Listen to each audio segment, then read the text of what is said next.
Wave rock, the tsunami of deep time. With its origins in the first of the supercontinents, this is a fantastic place to explore the history of the Earth as we know it.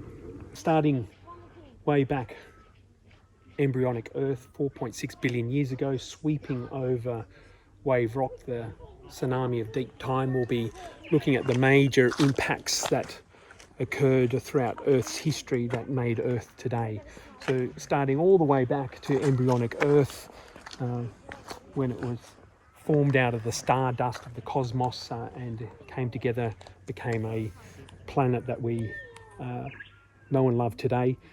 Beginning way down there when the rock starts to rise, we've got the formation of the Earth, and then the next major event. That's Theia though, right? That's Theia, yes, that's it. It's the Proto-Earth and Theia. They come together and they create the Earth-Moon system. And Theia's about the size of Mars? Yeah, about the size of Mars. I mean, if you wanted to sort of get the width of Theia, it would have been pretty much the width of Australia. If you can just imagine that something the size of Australia sort of whacking into Earth, it would have caused an incredible impact, and obviously the effects would have been just devastating there. But so you've got a ring of sort of like molten material. If you're looking up in the sky overhead, there's this ring of molten bits and pieces and stuff, and they're kind of coagulating, joining together. And you know, the far side of the moon, my understanding, is kind of like lumpy from the history of that actual event. Yeah. So eventually it all forms together. So we have a moon, we have an Earth, we have a slight atmosphere on the moon, but it's a lot closer than today, isn't it? That moon is ginormous in the sky because it's that much closer, right? Exactly. So and at that stage the moon would have been seething with volcanism, magnetism, and it would have been an absolutely spectacular sight. And the influence of the early moon on Earth would have been quite significant. And vice versa, like we have Io and Jupiter, and you can see the volcanoes from the gravitational pull of Jupiter pulling on Io. Similar sort of thing, very thin crust and that on the moon, and gravitational pull on Earth. So you're looking up in the sky and you can see like volcanoes and that coming off the moon, and the ground's rising on the Earth. And exactly, absolutely. So I mean, if you were to stand on early Earth there and you could survive it, then you would have certainly had this incredible rise, and in fact like a tsunami of rock coming up as the moon passed over, pulling on the crust of the Earth. And no oceans, right? No oceans. But there is like a sort of atmosphere, not only on the Earth but on the moon, and you're starting to get the formations. Exactly. So I mean, so Earth, as the crust starts to cool and create. So point out to us where. Just shortly after the formation of the Earth and the Moon, you would have had a basalt crust forming shortly after, and then that would have been outgassing, and that gas would have had a lot of volatiles, including water vapor, of course. Yep. And then that would have started to create the first atmosphere on the planet itself. Wow. So nothing that's breathable. It would have been certainly poison, and you couldn't possibly live in that atmosphere. But it was the beginning. It was a toe in the door as to into creating the atmosphere that we have today. And then shortly after that, you have the heavy late bombardment of Earth, which is an event that occurred over about 200 million years, when Earth, when it was starting to settle down, started to get bombarded with all of this cosmic mortar in the form of comets and asteroids. Essentially what was happening was that Jupiter was coming in towards the solar system, and the inner solar system, you mean, right? The inner solar system. No, creating sort of a billiard effect. So did that happen like after the collision of Earth and Theia? Exactly, yeah. Wow, that's incredible. So, but Saturn had something to do with pulling it back out again. That doesn't usually happen. There's not usually multiple gas giants, is there? There's usually the one, and it comes in, and it sometimes like forms another star and collapses. But in our case, in our solar system, it's a different kind of deal. We are one of the unusual ones with multiple gas giants out there. Exactly. So our solar system seems to be a rarity. What appears to be common is that we have hot Jupiters orbiting close to the sun, and in fact our solar system is a rarity in the fact that it has one sun and not two. possibly 3. So what is unusual is that Jupiter is where it is at the moment, and they're not close to the sun like most other solar system or systems that that exist outside. And what do we have next? What's next? And then after that, we have, after the late bombardment, I mean, that was in itself an incredible event that implanted huge amounts of asteroids there with volatiles, and including rare minerals like gold as well. A lot of that had sunk towards the centre, but when the Earth had formed, having sort of gold sort of near at the surface there is certainly very useful. You go to Kalgoorlie, and certainly there's the benefit there. But shortly after that, you would have had the formation of the first granite that rose up in the beginnings. Is that kind of where the dike is? Where the dike is. Rightio. Yeah, that's the first granite. I would put. And when you're saying first granite, that's like floating on the lava, it is, yeah. right? So there's the beginning of continents and stuff. Is that what you mean? And this is the thing about granite. Even though to us, when we lift it up, it's heavy, but it's not. It's actually lighter than basalt. And probably one of the best analogies there is if you think about ice floating on water. The water is basalt and granite. So they're rafts. Yeah, they're like rafts. We need exactly. them. We need them to stand on them, right? And if we don't have rafts, we just kind of fall into the lava. Exactly. There would be no land. And so that happens up at our dike. Approximately where the dike is there.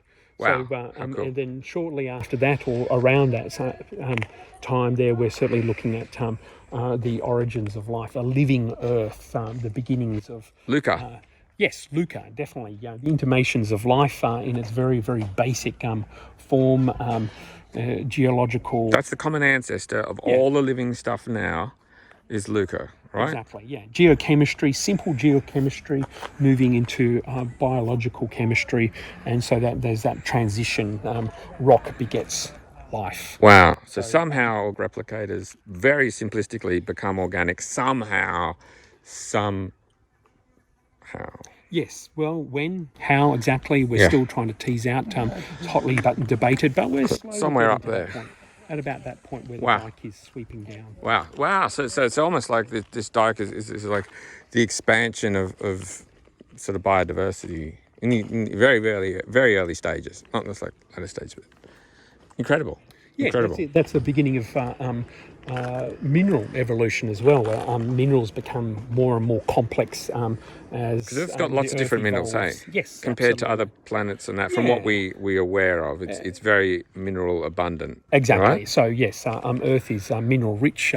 Currently, we have like 5,700 different kinds of mineral species, which certainly helps us with complex life, as opposed to at the beginning there would have been maybe half a dozen basic minerals. And the early classification system of life, right? Mineral was like seen as one of the kingdoms, right? You had animals, plants, and minerals or something, didn't you? Yeah. Linnaeus, he said like minerals is a kingdom. Yes, right? in its own its wow. own right. Rightio. And so that's an acronym. Yeah. Luca, what's it stand for? Universal Common Ancestor. Last? The last, yes. Last Universal Common Ancestor. Yeah. Rightio. Universal Common. Well, it's already a tsunami of deep time, and we haven't really even got into the rest of it. How far along are we? It's from 4.6 to... Well, we're about to enter into the recycling Earth. That's the supercontinent cycle, which I'd like to tell you about. Okay, here we go. So the supercontinent cycle. So the supercontinent cycle is when Earth started to recycle the crust down into the mantle, and the mantle came up to the surface there. The supercontinent cycle is like one of the most majestic cycles on our planet, and it replicates what the universe does. It loves to recycle, and Earth... So it's not just that, like lava's coming up as well, right? Exactly. And like we've got it here, don't we? We've got like a similar sort of thing. Like lava has come up through this more like old rock. You can tell the crystals are much bigger. It's cooled more slow. Yeah. But so this lava's come up here. It's cooled faster. So it's a lot finer type of material. But in deep, like in the sea floors, like that's the youngest continental plate, right? Because the lava's come up and it pushes both this way. But on the other side of that is that subduction thing you were talking about. Is that it?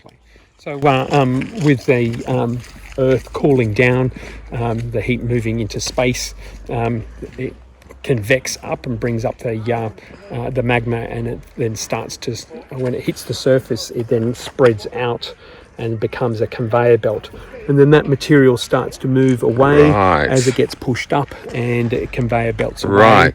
And then as the basalt starts to get old, cold, and thickens up, it gets heavy and it starts to sink down. That's have this the subduction. That's the subduction. And that's where you get, like, at times mountains and then volcanoes coming up and... Exactly, yeah. Right. So as it subducts down, once the downswelling starts to occur, it gets heavier and it gets consumed.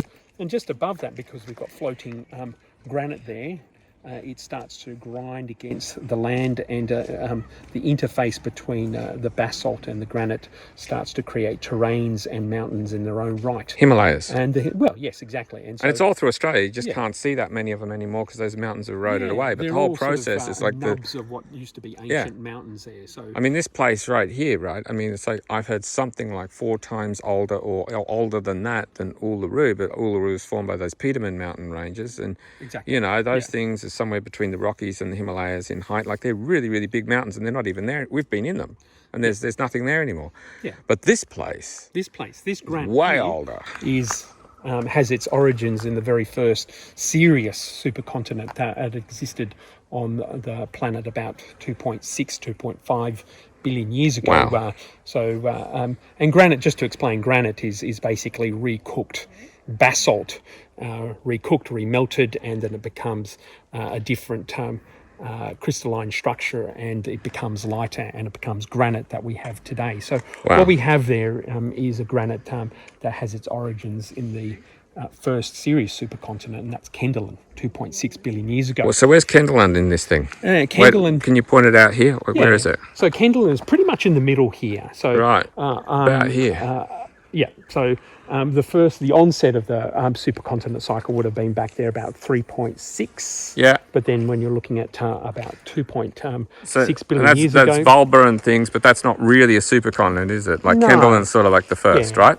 Yeah, so Valbara is the first craton, but in terms of actually the beginnings of the supercontinent cycle, where you get an assembly of nearly all of the land masses that existed at that particular stage, Kendalin would have to be one of the first, and the first serious ones. And wave rock and the granite of wave rock is testimony to that.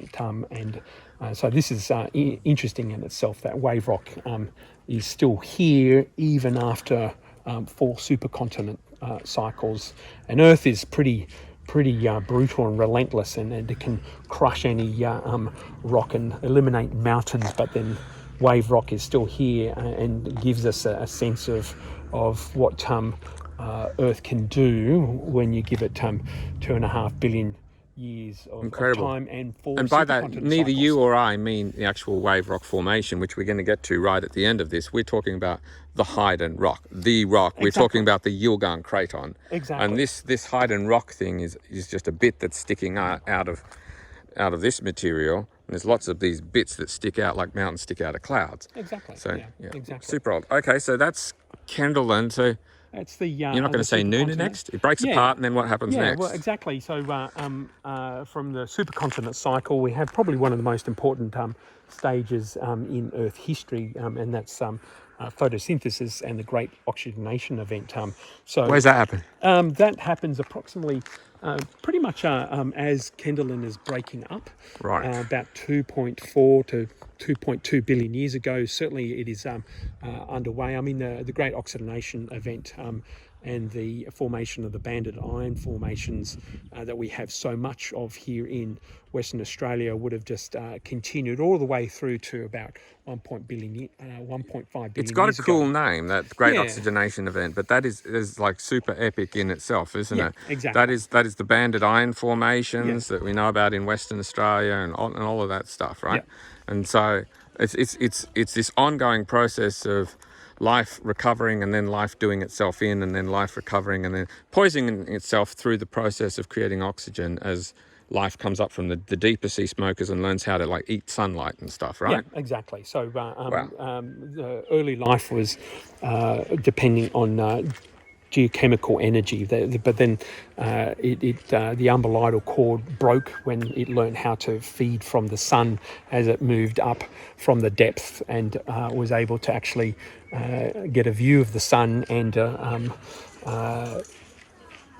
but not all of the life could, though, right? Sunlight, exactly. But only some of it. Through Only they could figured out how some of it.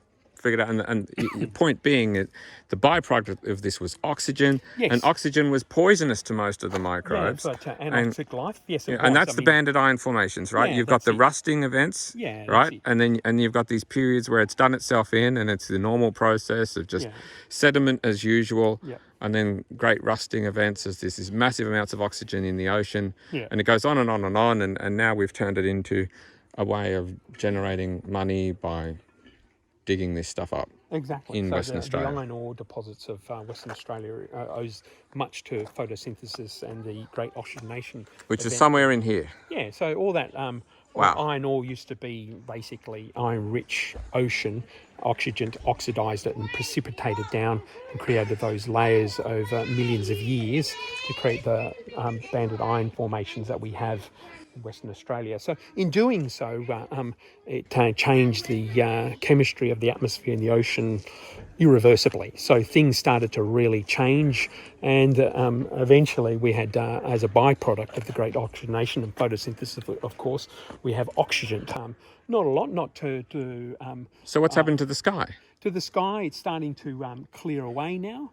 It's going blue. It's starting to go blue. Because for a lot of this time, there wasn't like blue skies, right? There's a lot of pink skies and other things, right? That's it. So, and we've gone through other kinds of Earths here as well, haven't we? We've gone through a red Earth in the early times, and then what's next? Yeah, we're black Earth, grey Earth, and then now we've got a red Earth. Red Earth. It's gone through. Oh, but the red Earth was the first, right? No, the red. No, we've got the black Earth. Oh, right. When we have the formation of the basalt crust. Right. And then we have the grey Earth, if you wanted to give it a colour. Right. The formation of granite. Yeah. And then we have maybe a green Earth or a blue Earth. It's hotly debated about which describes the colour of the first oceans. I mean, Earth at that stage would have been a water world. Because we've heard iron-rich meaning green seas. That's what I heard, and so green is probably most likely the colour there.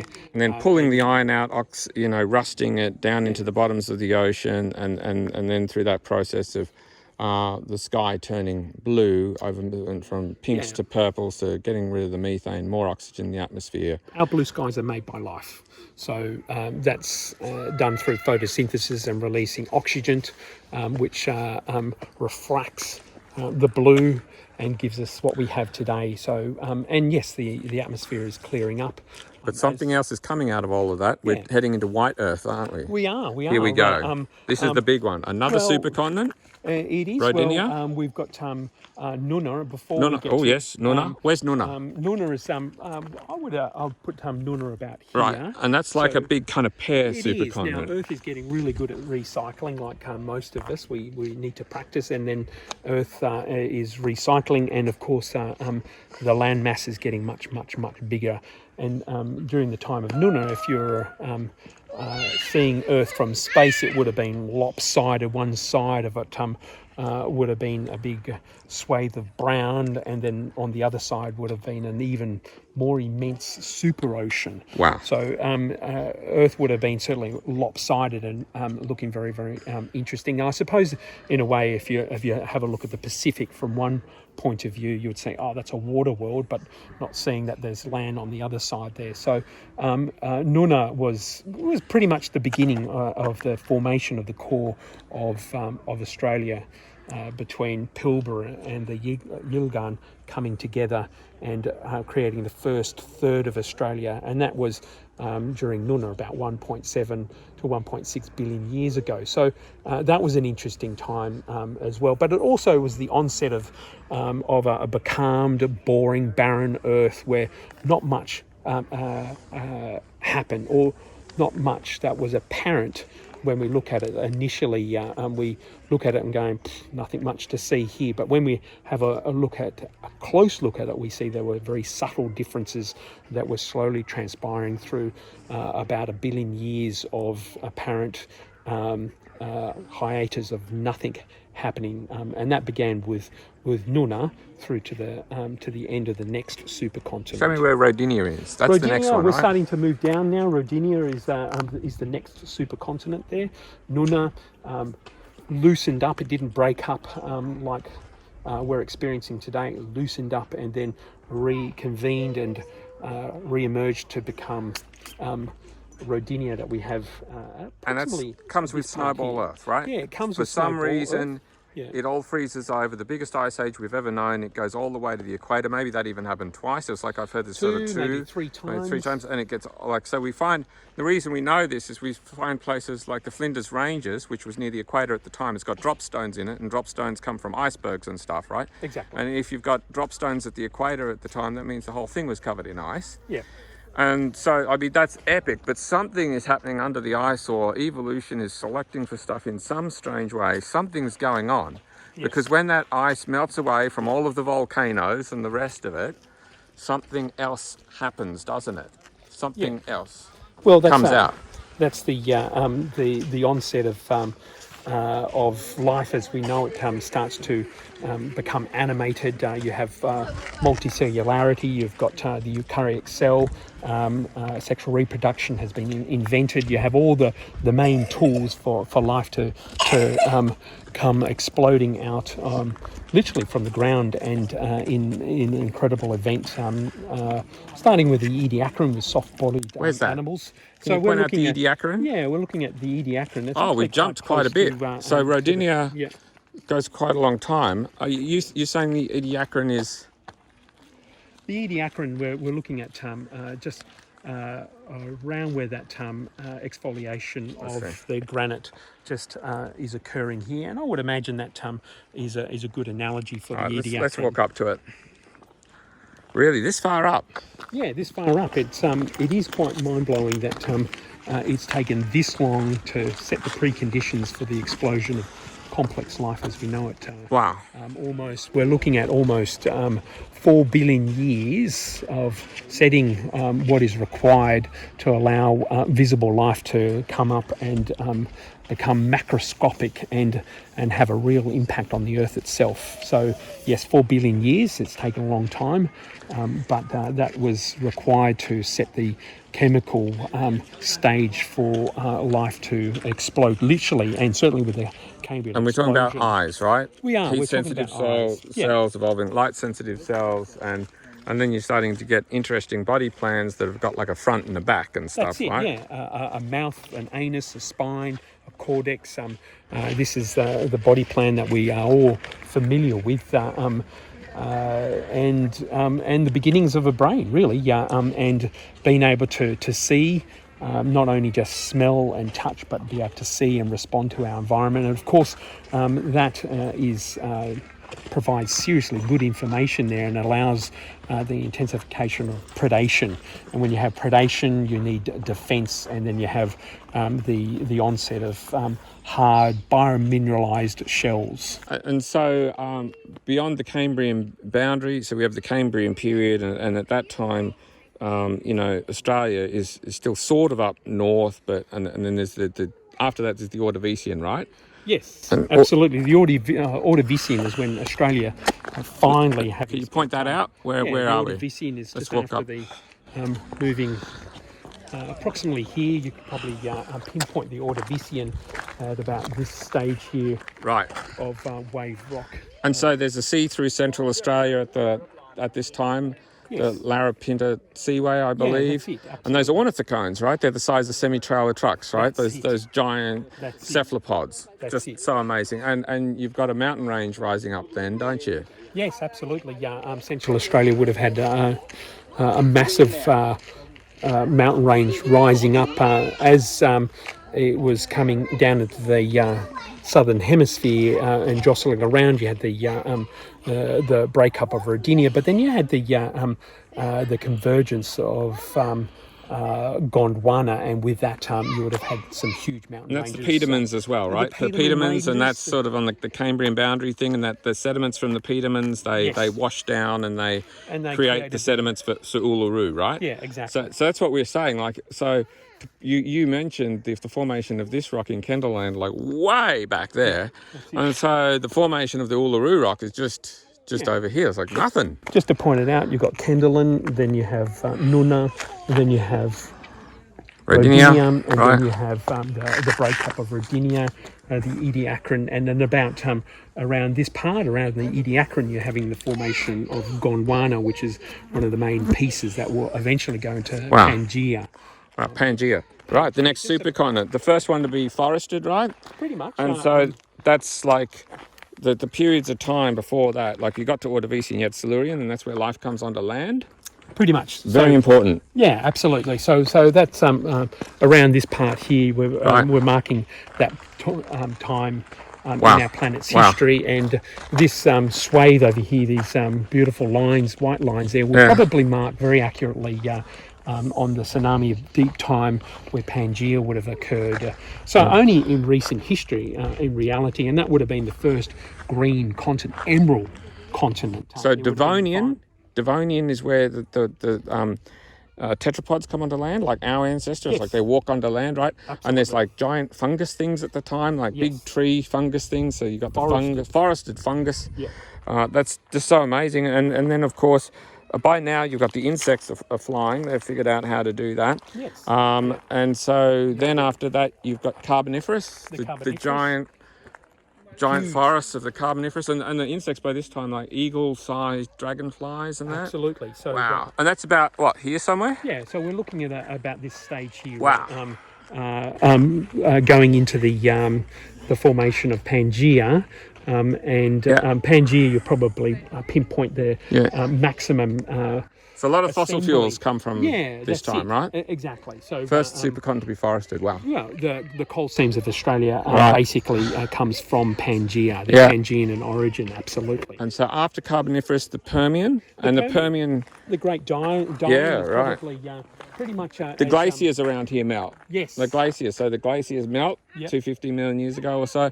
But there's a reason for all of that. What's happening in Siberia at the time? Well, yes, Siberia. So, intense. Yeah, absolutely. So essentially, huge magma fields are coming up from the Earth. Essentially, it's an exposed field of magma just roiling up there, volcanoes, lava flows, and pumping huge amounts of carbon dioxide into the atmosphere, which is just poison, and poisons the atmosphere, poisons the water, and then 95% of life pretty much gone. 95%. So that's of life the biggest mass extinction. So we had one in the Ordovician. We had one in the Devonian times, and so now the Permian, the huge one. But then something gets through, doesn't it? Well, quite a few things get through. One of them leads to us, but the other one leads to, now we're going in, that's the Paleozoic, now into the Mesozoic, right? Absolutely. Dinosaur time. Dinosaurs. And point out dinosaurs. So we've got Triassic, Jurassic and Cretaceous, but where are they sort of, where are they? They're like by now over here. We're looking at the period of the dinosaurs are around quite a swathe of time, about 150 million years, and that would be in that section here. Yeah. So we're looking at the Triassic, Jurassic, and the Cretaceous. Yeah. And with the Cretaceous, they're obviously with an abrupt end of the Chicxulub impact crater. Somewhere here. Over here, and you can see, somewhere over here, maybe on that black line there would be a good indication there, very close to the present there. And if you sweep back over to the origin of the Earth, that's a huge swathe of time, massive tsunami of deep time. So asteroid gone here, dinosaurs gone, and then somewhere here our time. That's it. So let me just show you the asteroid impacting the Earth. Something like that. It was very, very small, but where it hit and how fast it hit was fairly significant and was a killing blow to the dinosaurs. And then we have the period up to, well, the rise and the reign of the mammals as we know it, and the origin and evolution of this conversation, and how we can contemplate how our place in the universe is all testimony to that huge, incredible story of Earth that allows us to sort of contemplate such things. So when people do the pretend surf thing when they're on Wave Rock, they're actually honouring all of their ancestors, of which they are the sum total of, that surfed the tsunami of deep time. Yeah, absolutely. Surfing the tsunami of deep time, understanding that this is just not just a rock that's uniquely shaped, but it's experienced many different events throughout Earth's history. And to get into that, you can get barrel rolled by the story of Earth and how we came to be here.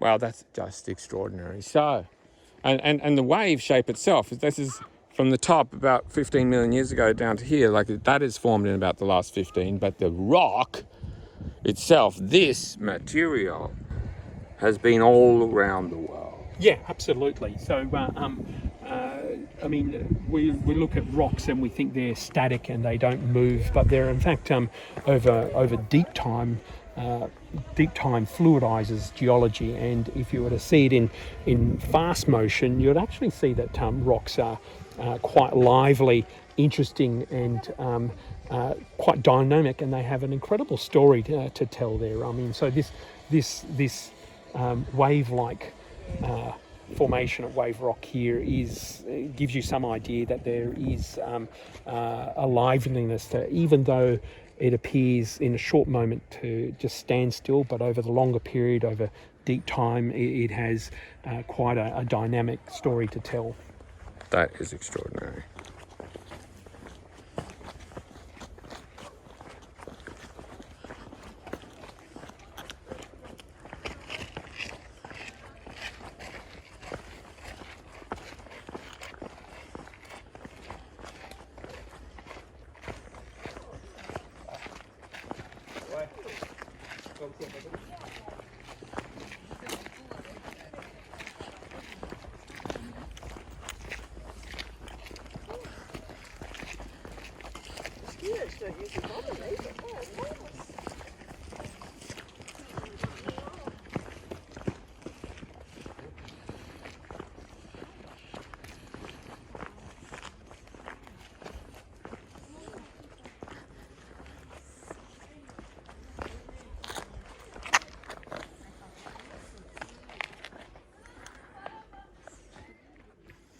Yes, Wave Rock, it's truly a fitting place to think of it as the tsunami of deep time and tell that incredible story of the Earth. Absolutely, yes.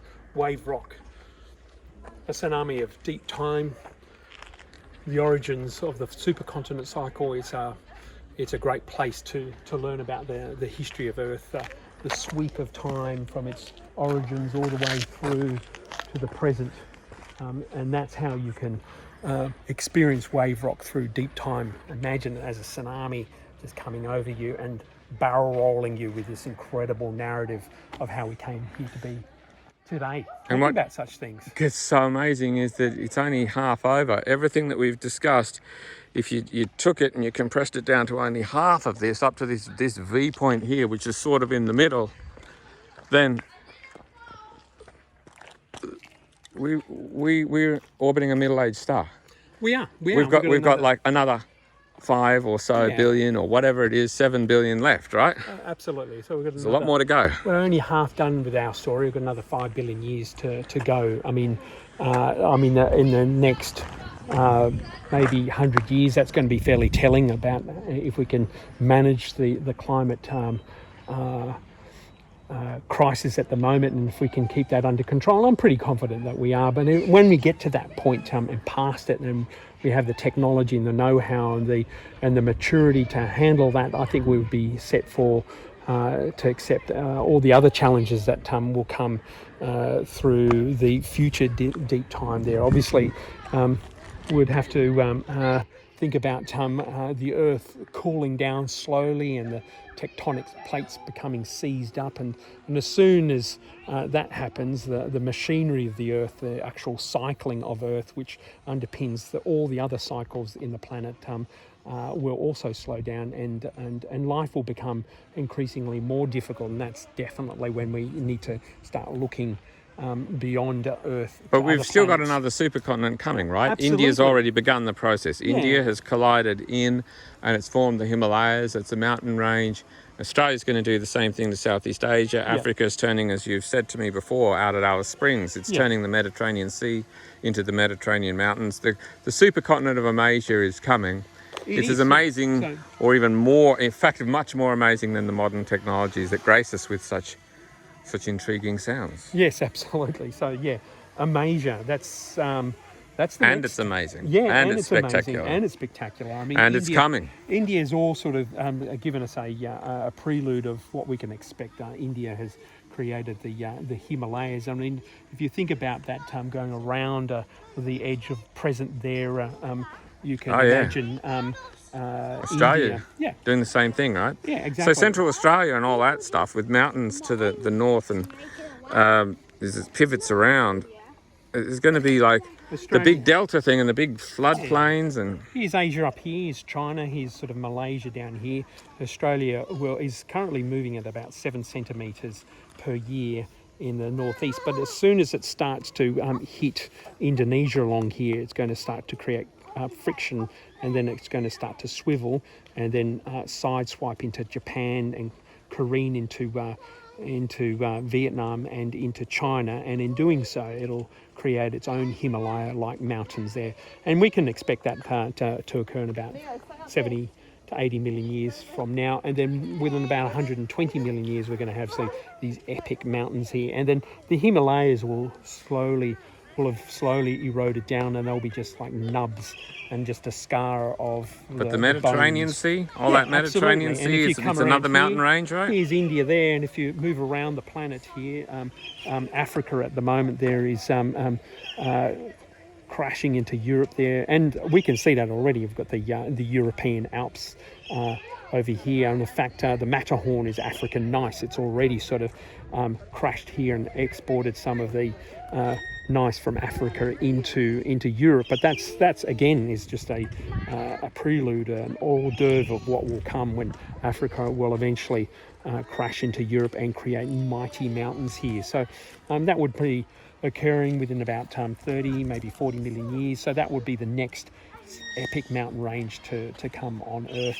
And then soon after that, and with any mountain range, there's going to be a huge flood of minerals down into the oceans, and any mountain collision creates evolution there. So that's going to be an interesting time in about 40 million and then I've from heard now. Some scientists talking about like 500 or so million years the Earth cools to a point where we lose the magnetic fields. Absolutely. And then so we lose the atmosphere, lose the oceans. We'll become like Mars. Become like Mars. Yeah, absolutely. That's so it. It'll become geologically inert, and it's just like a car that runs all the different systems, like the engine running the different systems in a car. Once that stops, everything else will slowly peter out and seize up. And second microbial age, not the end of life, absolutely. but just the simplification. Yeah. And so you've got something like LUCA, and it's simple, and then it becomes like super complicated and all of that sort of stuff, and then it simplifies down. So LUCA to HUD is like LUCA, last universal common ancestor, HUD, highest uncommon descendant. Yes, exactly. Yes. And I mean, it's not going to be as basic as LUCA. LUCA's going to HUD is going to certainly have some of the lessons learnt from the previous 9 billion years of evolution there, but certainly it's going to have to downsize and become far more frugal and intelligent in how it goes out and ekes out a living. But it's certainly not going to be macroscopic. The Earth is not going to be able to sustain macroscopic life, which is the other thing that's interesting. By about that time, carbon is going to be less available than it is today, and carbon is the core element of life. And when carbon becomes less available, then macroscopic life as we know it today, big elephants and whales will not be able to exist, because there won't be the volume of carbon available at that time in about 500 million years from now. So it's going to be an interesting time, but I mean, I'm sure we'll have things figured out. If we can get past this first challenge carbon is throwing up at us, I think we'll be able to sort that out in 500 million years from now. Yeah, and I'm sure by that time we will have figured out the I would hope whatever the algorithm for consciousness is, and we'll have all sorts of smart stuff. Yeah. Oh, there's a smart thing. That's not smart thing. It's not. It's a loud thing. And of course, in about 3 billion years from now, we're going to have Andromeda, our closest yes, galaxy. Not just a sunrise, a galaxy rise. Yeah, that's something to look forward. I mean, Andromeda. Can you imagine if it was fully visible, it'll be about the angular size of the moon there. But in a couple of billion years. Well, show us here. If I'm here and I've got the wave shape, hold out your arms and give us some kind of idea. Yeah, so Andromeda has the angular size of the moon, or even the sun. If it was super bright, it would certainly have that but in the sort future? of girth. But in the future, we're going to be looking at something that is increasingly bigger and bigger. Bigger and bigger and bigger. Wow. And then eventually, when we get a sunrise, even a sunset, we get a sunset, and then then at one end, as the sun is slowly brightening up as it matures and matures, but at the other end you'll get a galaxy rise coming up, and that will be Andromeda coming up, and then you'll go, oh, there it is, it's coming. Andromeda's galaxy, black hole, I heard, is like, again, speculatively, something like 5 times larger than the Milky Way, so they join, and absolutely, and then you've got this gigantic galaxy of the future. Yes, exactly. With huge black holes. Wow. But by then, life on Earth will be virtually unlivable for macroscopic life like ourselves, and it'll be very, very different. Like it is today, it's very different today than it was in the origins and the formation of the Earth. Life didn't exist, really, and then now we are here today talking about it, but in about 4.5 billion years from now, it'll be completely different. Tsunami, it's a tsunami of deep time. Exactly, a tsunami of deep time, and something that we can certainly experience, like as we climb up the rock and pretend to surf it. We're surfing the tsunami of deep time. We're getting barrel rolled by its story of what has been and what will be going into the future. So deep time gives the rocks. You were saying something about fluidity, I believe. Yeah, that's it. If you think about rocks are actually fairly dynamic. You need deep time to fluidize rocks, and it gives you that sensation when you have a look at wave rock. Definitely, you get a sense of motion. You can pretend to surf on it, and it has a lively story to tell, especially when it's this older.